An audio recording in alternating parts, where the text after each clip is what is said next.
Assalamualaikum warahmatullahi wabarakatuh.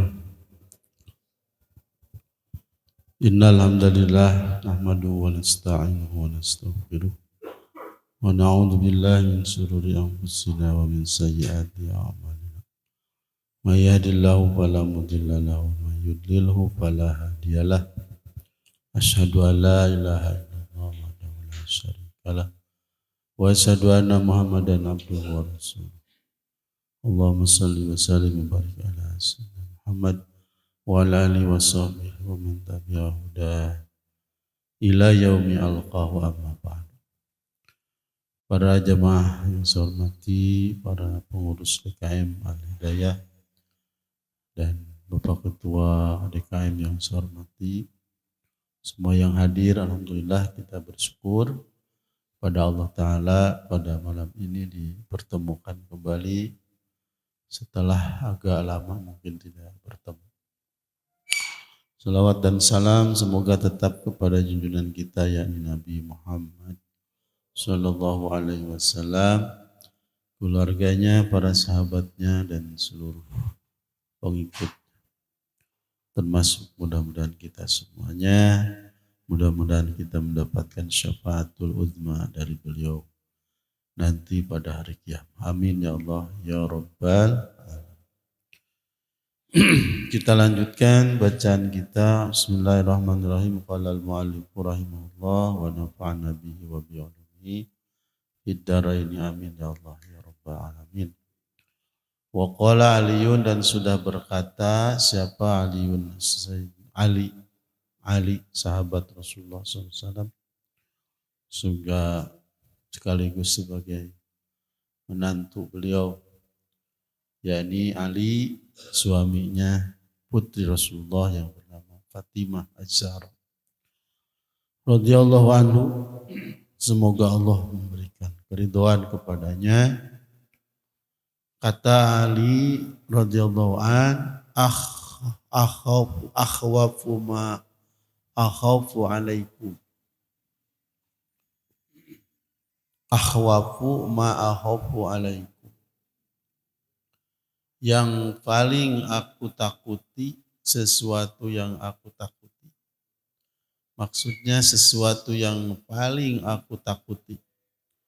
Akhwaf itu kalau dalam ilmu nahu namanya ismu tafdil, ya, isim yang menunjukkan lebih. Sesuatu yang lebih aku takuti alaikum atas kalian, itu adalah itba'ul hawa. Itba'ul hawa, yaitu mengikuti hawa nafsu. Itba'ul hawa.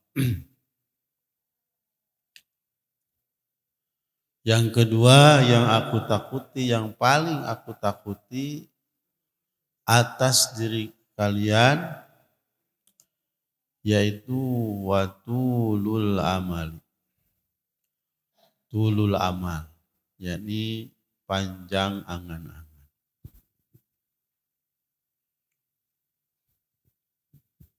Jadi kalau sudah merencanakan dunia, lupa akhirat, nah itu panjang angan-angan. Seolah-olah akan hidup di dunia itu selama-lamanya. Itu orang sudah masuk ke dalam kelompok ataupun ciri daripada kategori tulul amal. Suka lupa akhirat. Tulul amal. Panjang angan-angan. Semua direncanakan dunia. Tidak ada rencana akhirat. Nah ini tulul amal. Fa'amma tiba'ul hawa, maka adapun mengikuti hawa nafsu. Fayasuddu, maka ia akan menghalangi anil haqqi, dari hak. Kalau orang sudah mengikuti hawa nafsu, biasanya yang benar itu susah masuk. orang sudah sedang marah, mengikuti hawa nafsunya, dinasihati tidak terima, gitu ya. Diberi nasihat lebih marah, tambah marah. Nah itu maka kata musonif, mengikuti hawa nafsu itu bisa menghalangi seseorang dari hak. Pokoknya malamun geus nafsu aya dina diri urang kumaha aing ya. Gitu kan? Nu bener teh kumaha aing.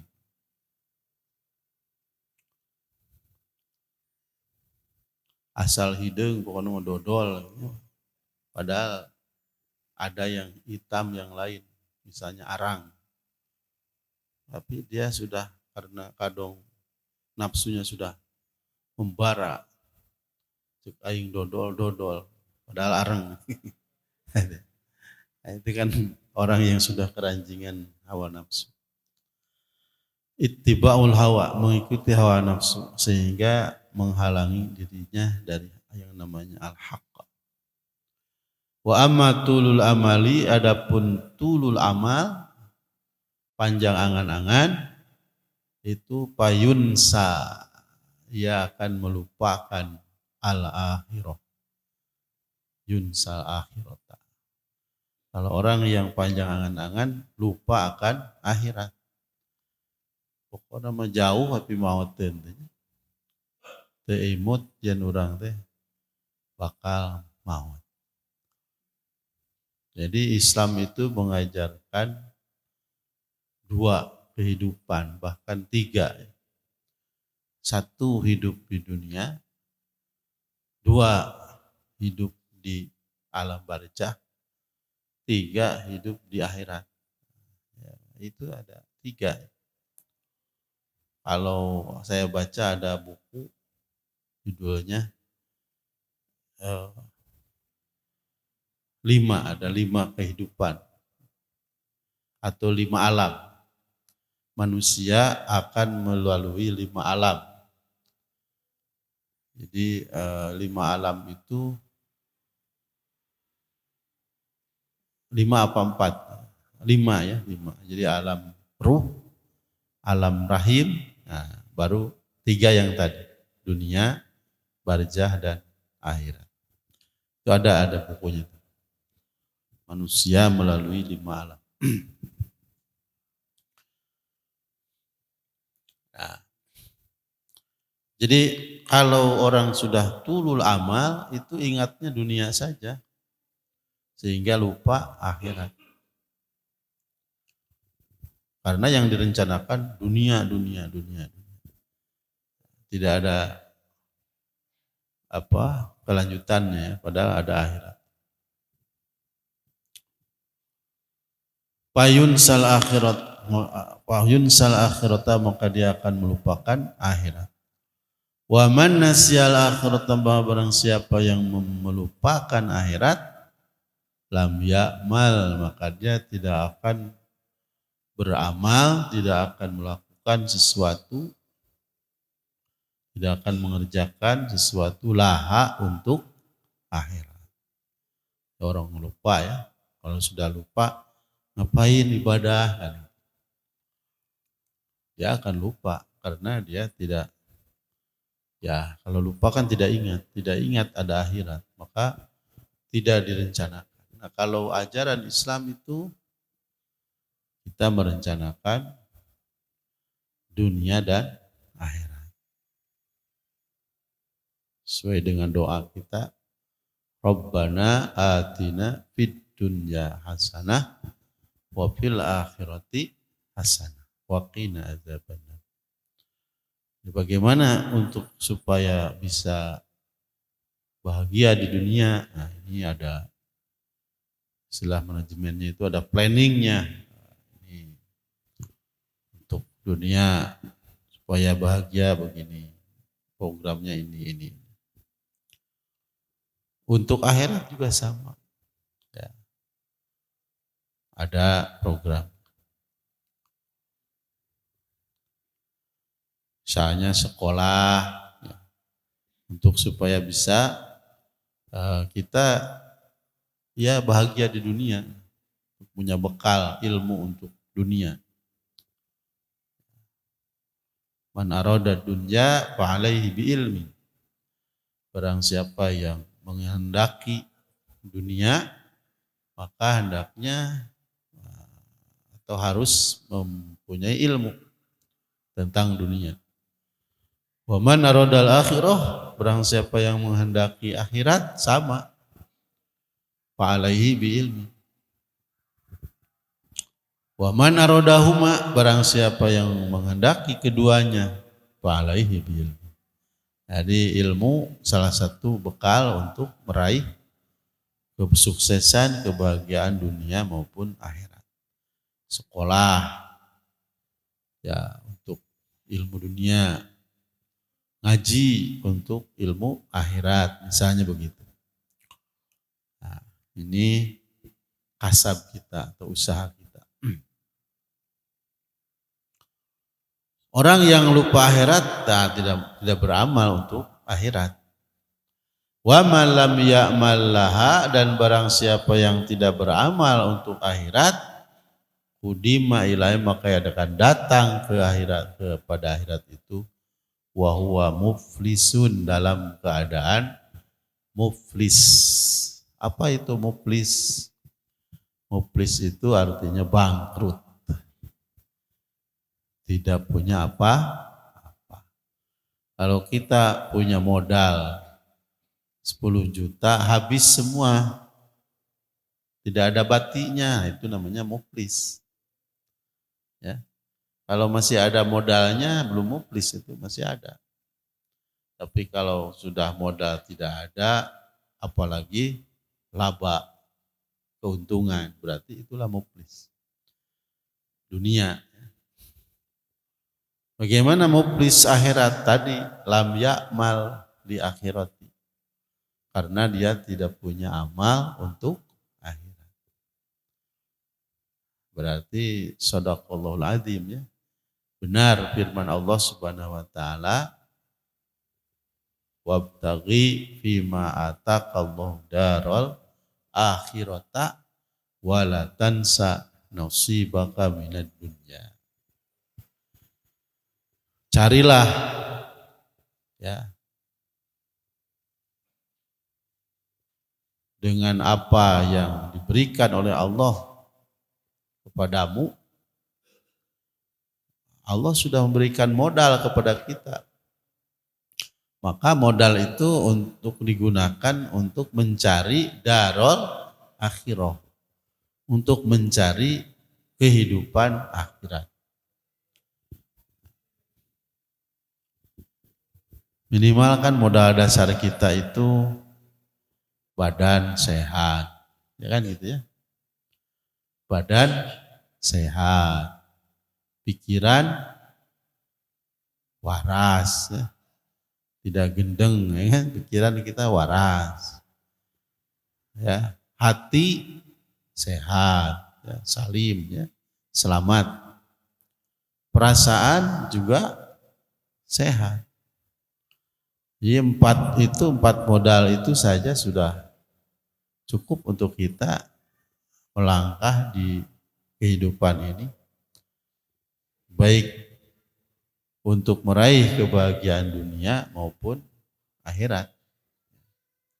Itu gunakan, nah, itu kan. Alhamdulillah kita bersyukur kepada Allah Ta'ala, diberikan kesehatan dan batin yang sempurna, ya. Ada akal, ada hati, ada perasaan, dan semuanya sehat, ya. Tidak terganggu oleh sesuatu apapun.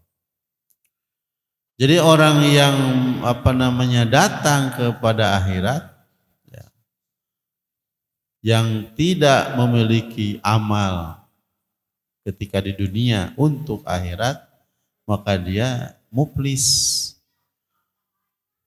bangkrut dari minal a'malis sholihah, yakni bangkrut dari amal dari berbagai amal soleh. Itu. Allati la najata wala fauja fil akhirah bidunia. Di mana di akhirat itu tidak ada keselamatan, tidak ada keuntungan kecuali dengan amal soleh. Bagaimana kalau kita meminta kepada Allah untuk dikembalikan saja ke dunia, ya, karena penyesalan, karena sudah merasa menyesal ya, ketika sudah melihat ternyata kita ini tidak punya apa-apa di akhirat. Maka jika ia meminta kepada Allah Subhanahu wa taala supaya dikembalikan, ya, fa in talaba inda dzalika ayyuradda ila dunya, supaya dikembalikan saja ke dunia. Kan ada itu dalam Al-Qur'an dikatakan Robbi, ya Tuhanku, laula akhortani ila ajalin qarib. Ya Tuhanku, andaikan aku dikembalikan sebentar saja ke dunia. Ya. Untuk apa? Fa'asaddaqu wa aku minas sholihin. Untuk berbuat baik, beramal soleh, bersedekah, ya, menjadi orang soleh. Tuh, baik. Kalau sudah tiba di sana baru sadar, ya. Itu mungkin yang disebut dengan peribahasa sesal kemudian tiada arti. Ada ya peribahasa itu ya. Jadi kalau menyesal itu harus sekarang. Mari kita menyesal daripada nanti menyesal di sana tidak ada artinya. Mendingan menyesal hari ini.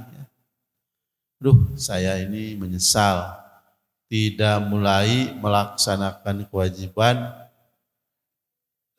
dari sejak saya balik misalnya. Saya menyesal tidak mulai melaksanakan kewajiban saya kepada Allah sejak saya ngerti. Kan ada yang seperti itu ya. Nyanu tengah laksanakan ayat yang nyesal maduka. Bahkan mungkin banyaknya yang sekarang melaksanakan perasaannya dari dulu saya sholat. Dari dulu juga saya begini. Padahal baru ya mungkin sejak menikah baru mau ke masjidnya. Ya, dari dulu kemana saja. Jadi kalau seandainya orang meminta kepada Allah untuk dikembalikan sebentar saja ke dunia, ya, setelah dia melihat kenyataan di akhirat akibat tidak mempunyai amal soleh, bagaimana? Apakah Allah akan mengabulkannya? Ya. Ternyata hila, ya, hila itu impossible, tidak mungkin atau dihalangi, ya, permintaan tersebut, ya, bainahu wa baina dzalika, antara dia dan antara permintaan dikembalikan ke mana? Ke dunia. Tidak mungkin. Itu sesuatu yang impossible, ya, impossible thing, ya, yang tidak mungkin. Orang sudah sampai ke akhirat atau ke alam kubur mau dikembalikan lagi. Kecuali ada seorang ulama ahli tafsir belum meninggal sudah dikubur. Belum meninggal sudah dikubur. Karena mati suri ya. Dikubur, setelah dikubur ingat, saya kan belum mati. Kok ada dalam kubur? Nah, kebetulan ada pencuri kain kapan. Digali lah. Nah, ketika mau diambil kain kapan, tunggu, saya tidak pakai baju. Wah, ruas. Ya. Itu pencuri teruas. Nah, disada sama itu. Ini gimana? Tunggu dulu. Saya mau ambil baju dulu ke rumah. Antar, nanti kain kapan saya kasihkan. Gitu. Betul itu. Ambil baju ke rumah, kain kapan dikasih kepada pencuri, nih buat kamu. Saya udah hidup lagi. Nah, dia di dalam kubur itu nadar, kalau saya sampai bisa ada yang menyelamatkan, bangkit lagi, selamat dari kuburan, mau menulis tafsir. Maka beliau menulis tafsir, namanya Tafsir Baydawi, karena beliau bernama Imam Al-Baydawi, termasyhur seorang ahli tafsir. Ya, kapan-kapan nanti kita baca ya tafsirnya, Tafsir Al-Baydawi. Kalau para santri pasti ngaji. Nah ini, jadi permintaan seperti itu tidak dimungkinkan. Ya. Maka sangatlah besar ketika itu, ya, ketika orang itu tidak punya amal soleh, lalu tiba ajalnya dan sampai ke akhirat, ya, maka yang terjadi adalah sangat besar apanya? Tahassuruhu wa nadamu, sangat besar kerugiannya dan penyesalannya. Betul tidak? Pasti begitu kan? Orang yang tidak punya amal soleh sama sekali, bangkrut, wah, penyesalannya besar, kerugiannya besar. Padahal tadi itu ya, penyesalan itu tidak akan berguna. La yanfa'un nadam, tidak ada gunanya penyesalan yang datang ketika kita sudah sampai di hadapan Allah Subhanahu. Maka saya mengajak, mari kita menyesal hari ini saja. Jangan menyesal nanti ya. Kaduh, tak penting tadi kaliwat sholat tahajud deh. Ya. Aya anu gitu. Ya, mungkin belum ada ya. Ya. Kaduh, tadi ente sholat duha. Da isuk mah lain tadi. Ya. Besok itu bukan hari ini, bukan. Besok kita laksanakan sholat duha, tetap anu tadi mente kan gitu ya. Karena waktu itu terus berjalan, tidak pernah mundur. Al-waktu kasayf, waktu itu seperti pedang katanya gitu ya. Illam taqtahu qata'atka, kalau ia tidak diputus maka waktu itulah yang akan memutuskan. Nah, artinya diputus itu gimana tadi? Kita atur waktu itu putus-putus. Jam sakieu dagang, jam sakieu sholat duha kan gitu ya. Jam sakieu dagang deui misalnya. Itu. Jam sakieu mah ini teh sholat lohor. Nah, jadi kita atur. Kalau tidak kita atur maka waktu itulah yang akan memotong kita. Babat ke waktu kabeh. Cilaka, rugi ya kan gitu ya. Semuanya kerugian bagi kita. Maka waktu mah dina Al-Qur'an mika jelas, wal asr innal insana lafi khusrin illal ladzina amanu wa amilus sholihat wa tawasau bil haqq wa tawasau bis sabr. Kata Imam Syafi'i, kalau seandainya Allah tidak menurunkan ayat lain selain ayat ini, cukup ini menjadi pegangan bagi umat manusia. Misalnya Al-Quran wal asri enggak cukup sih Imam Syafi'i. Karena tahu maknanya gitu ya. Orang pantai apa ya harus dibaca naon-naon ya can cukup gitu ya. Geus diketukeun ulhu palak bina segala rupa. Nah, itu cukup.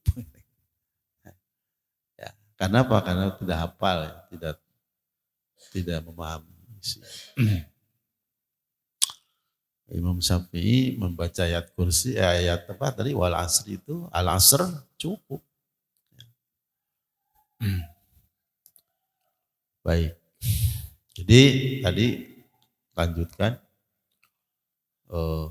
penyesalan yang muncul ketika sudah ada di hadapan Allah, sudah tiba di hari perjanjian dengan Allah, tidak ada manfaat. La yanfa'. Wa fi wasiyati Rasulillah sallallahu alaihi wasallam, dan ada di dalam satu wasiat dari Rasulullah sallallahu alaihi wasallam li Bani Umar, yang disampaikan oleh Rasul kepada Ibnu Umar. Ibnu Umar itu berarti Abdullah, ya, Abdullah bin Umar, putranya Umar bin Khattab alaihissalam radhiyallahu anhu. Ibnu Umar radhiyallahu anhu. Kata Rasul kepada Ibnu Umar, ini wasiatnya, kun fid dunya ka'annaka gharibun. Kun, jadilah engkau di dunia ini ka'annaka gharibun, seolah-olah engkau ini merantau, mengembara, berangkat dari rumah pergi ke tempat yang jauh, itu namanya mengembara. Aiti mah ke masjid malah lain. Erek sholat. Ini seolah-olah di dunia ini merantau. Atau seolah-olah abiru sabilin, kamu itu menyeberang jalan.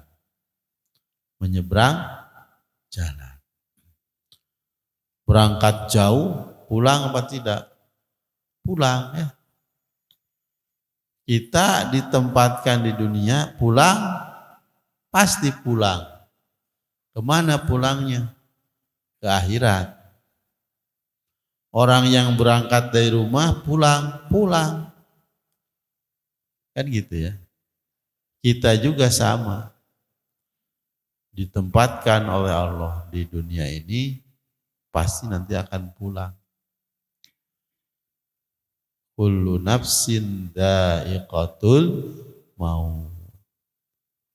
Setiap yang bernapas, bernyawa akan merasakan maut. Nah, maut itu al-mautu babun. Maut itu adalah pintu. Pintu untuk berpindah dari dunia ke alam akhirat. Al-mautu babun. Tetapi sebelum tiba hari akhir, ada alam barzah namanya. Alam kubur itu disebut barzah.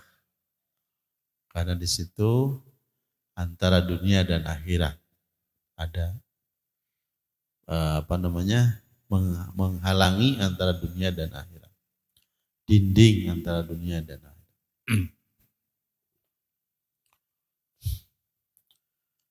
Jadi Nabi berpesan kepada Ibnu Umar, jadilah engkau di dunia ini seolah-olah orang asing yang mengembara atau orang yang sedang menyeberang jalan. Wa fi dzalika, dan di dalam itu pesan Nabi, yang tadi ya, kun fid dunya gharibun ka'annaka gharibun aw abru sabil, maka di situ ada ghayatul hissi. Ada dorongan yang sangat ya terhadap apa? Ala qasril amali wa qillati raghbati fid dunya. Terhadap sesuatu yang disebut dengan tidak panjang angan-angan, qasrul amal. Kebalikan dari tulul amal.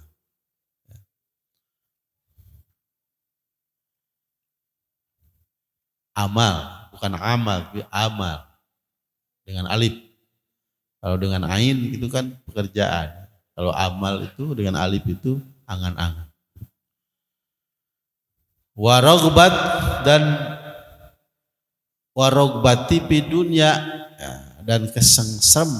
Jadi di situ jangan sampai manusia itu kesengsem dengan dunia. Kenapa? Karena tadi itu kita itu sedang mengembara, pasti bakal pulang. Sedang menyeberang jalan, pasti akan sampai. Tidak akan lama lagi kita sampai ke tujuan kita, yaitu akhirat. Itu pesan Nabi.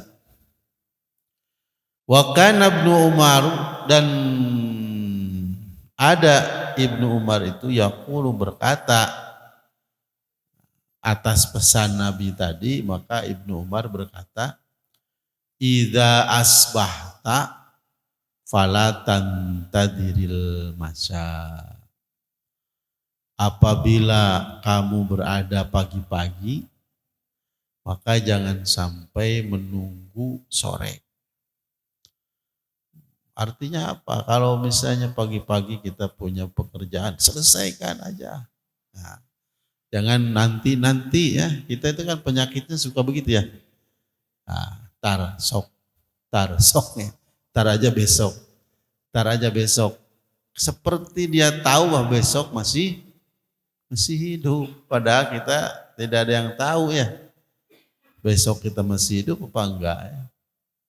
Atau nanti saja. Nah, itu memang penyakit kita semua. Nah, jadi kalau pagi-pagi kita sudah tahu, oh ini pekerjaan kita nih, sudah siap, langsung. Jangan menunggu nanti sore. Kewe sore ge anggeus. Di mana mereka anggeus diantepnya. Semua sesuatu juga, segala sesuatu kalau dibiarkan enggak ada yang selesai. Yang ada ditambah lagi. Riweuh deui. Terusnya karaos. Mun upami urang gitu pan, kewe lah. Ternyata aya deui tugas nu sejen. Aduh, tah mun barudak sakola loba nu gagalna teh kitu nya. Banyak yang gagal karena ketika ada tugas tidak langsung dikerjakan. Jadi dia lupa. Akhirnya katumpuk deui ku tugas ieu wah. Henteu batung panggil. Saya pengalaman dulu mengajar di sekolah. Jadi anak-anak itu ya begitu seperti kita terhadap pekerjaan kita. Atau terhadap tugas-tugas dari Allah Subhanahu wa ta'ala. Salat duha mah sunah ieu isukan we lah. Kedeui we lah nya teu pernah salat duha ayeuna teh. Salat tahajud mah isuk we lah tunuh kan. Kagok ayeuna mah geus nonton bola we lah. Teu salat tahajud heula kan. Nah, akhirnya ya henteu we. Nonton bola mau ngalpeuting rame. Nah itu diantaranya. Wala tantadiril masya, tong sok ngadaguan ke sore, urang aya waktuna ayeuna geus dibere ku Allah isuk-isuk kerjakeun langsung. Wa idza amsaita, dan begitupun apabila engkau berada di sore hari, wala tantadiris sobah, jangan sampai menunggu besok pagi. Ayeuna we Apa yang harus dikerjakan sekarang? Oh ya sekarang, jangan dibesokkan. Wa khudh min hayatika, dan jadikanlah, ambillah min hayatika dari kehidupanmu, limautika untuk kematianmu. Urang pan emut, orang teh bakal maut, ayeuna mung penghirup, urang ngumpul-ngumpul keur bekal maut. Ayo kita beramal untuk bekal kematian kita. Itu nasihat siapa ini? Ibnu Umar.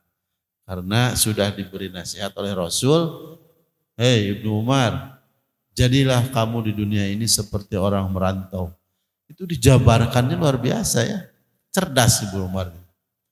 Ibnu Umar menjabarkannya, apabila pagi-pagi jangan menunggu sore, apabila sore hari jangan ditangguhkan sampai besok. Itu penjabaran dari nasihat Rasul tadi itu. Dan jadikan kehidupan kita itu adalah untuk kematian kita.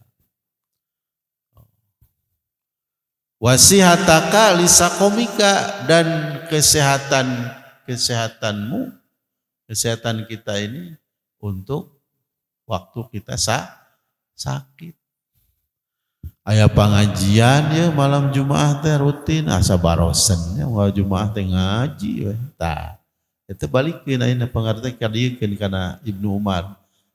Bener mung urang sehat ngaji kayak geus gering moal indit ke masjid nya. Betul tidak? Paling ge didaroakeun teh. Mari jamaah sekalian kita doakan Bapak Anu ya. Tidak bisa hadir ke pengajian karena sakit, Al-Fatihah, gitu benar. Ya. Cuma alhamdulillah kalau orang sudah rutin dan biasa dawam mengaji, dina teu damangna dari ya dia dalam kondisi sakitnya dia tidak hadir, itu dalam pandangan Islam dianggap hadir. Liudrin, karena itu udur secara syar'i. Udurnya secara syar'i. Jadi nu teu hadir ayeuna karena sakit dianggap hadir, sabab naon? Sabab biasa hadir. Teu hadir sote karena sakit. Berarti dia tetap kaya-kaya hadir. Oh, pan lumayan tah. Amal soleh tanya. Teu ngurangan amal soleh. Moal muplis tuh gitu. Sebab kita sudah punya rutinitas yang baik. Itu luar biasa, Islam menghargai orang yang suka berbuat baik ya. Jadi ketika dia tidak hadir pun dianggap hadir. Jika alasannya syar'i.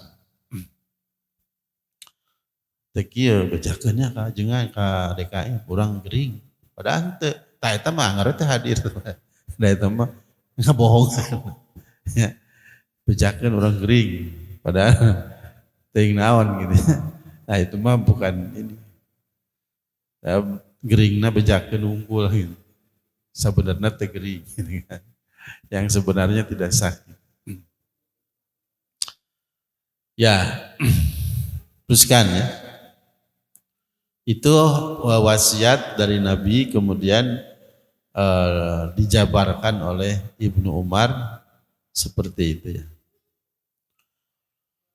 Wa'lam, dan ketahuilah annan nasa, sesungguhnya manusia, fil amali, di dalam berangan-angan. Jadi memang manusia itu kan punya angan-angan ya, punya keinginan, betul? Semua manusia punya keinginan. Tetapi maksudnya adalah keinginan duniawi.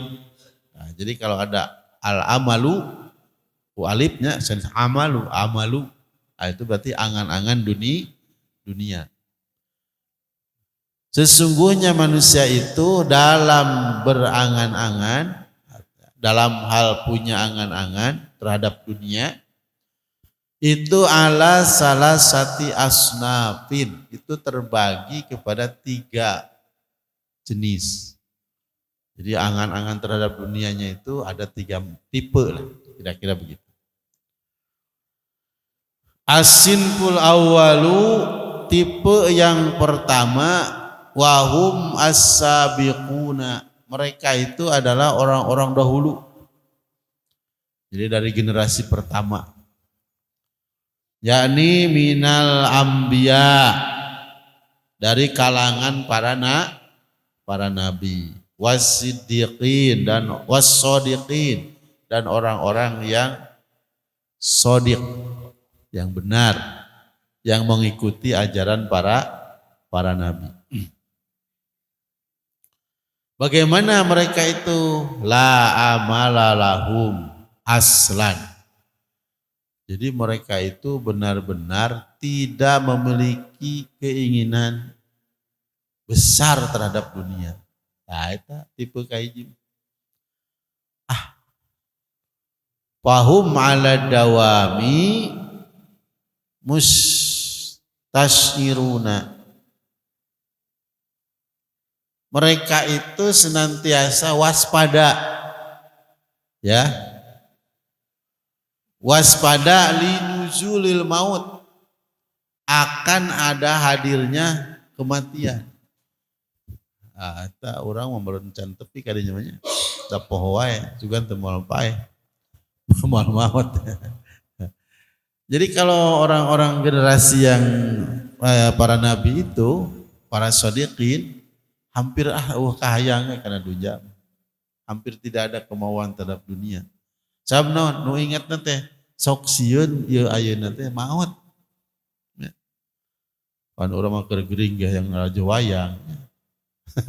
Lain inget pae. Alah senaya wayang tuh di daerah itu. Yah lajo pan nanti keur gering. Sugana cager. Raja wayang. Gitu.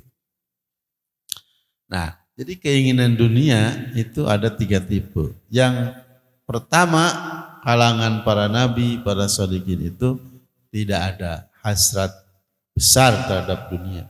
Kenapa? Alasannya karena mereka itu waspada akan hadirnya kematian. Para aya dina YouTube oge-nya keur ngalagu mautnya. Oh. Mau kaning resep kudu ngalagu tuh. Nah panggung diajak ke calik ku baturana calik. Boleh pas kapan mau.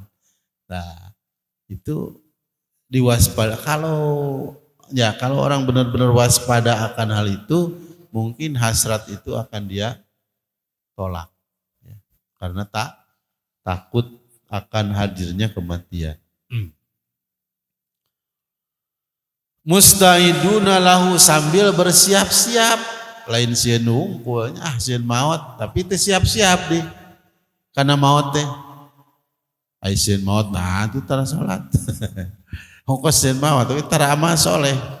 Atau lain sieun maut eta mah sarua keneh we. Jadi orang yang takut hadirnya kematian itu sambil bersiap-siap, menyiapkan diri, memperbanyak amal soleh. Ya, para nabi kumaha. Yang kita itu mungkin belum makomnya itu ya. Ya karena ya campur we orang banyak. Salat osok. Segala osok. Tahu nggak segala osok banyak gitu. Kan kurang keneh gitu. Ibadahnya kurang keneh. Jadi musta'iduna lahu bil iqbali daim, dengan senantiasa menghadap Allah kepada Allah Subhanahu wa ta'ala, wa ala ta'atihi, dan melaksanakan ketaatannya. Mutafarrighina an asghalid dunya, mengosongkan diri dari kesibukan dunia.